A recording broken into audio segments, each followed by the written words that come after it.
अस्सलामुअलैकुम वरहमतुल्लाहि वबरकातुहू। अल्लाह तबारक व तआला दे सोहने ते बरकत नाम तो शुरू करना जेड़ा तमाम जहाना दा मालिक है। ते सजणों की हाल है थोड़ा।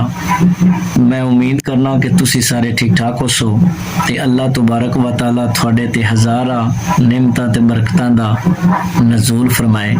ते सोहणा भी तुसा मेरा यूट्यूब चैनल राय जफर इकबाल ट्रिपल के वेख रहे हो।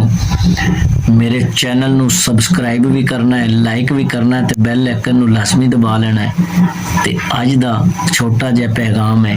सियाणे आखदे ने कि जिंदगी विच ना कोई चंगा ते सोहना मौका आवे ना ते उंदे तो जरूर फायदा उठाना चाहिए है, लेकिन लोगों दे भरोसे ते जज्बात दे नाल नहीं खेलना चाहिए। क्यों जे वो लोग हमेशा कामयाब हो जाते ने। जेड़ा लोगों का ख्याल रखदे आया ते जिंदगी दे विच कोई चंगा मौका मिले ते उंदे तो फायदा उठांदे आया वो कामयाब हो जाते ने ते वो लोग हमेशा नाकाम होंदे ने। जेड़े लोगों नू दुख ते मुसीबत दे विच मुबतला करके ते कोई फायदा उठावन वो लोग हमेशा नुकसान दे विच होंदे ने।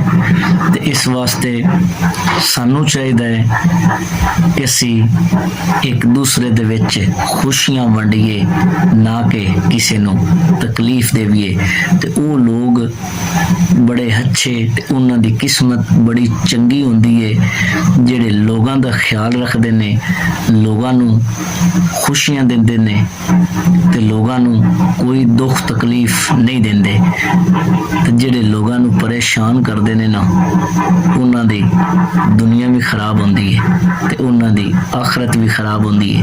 ते अल्लाह ताला मेरे दोस्तों ते सजना नू हमेशा खुश रखे। लै भी डोलियां और रब दे हवाले।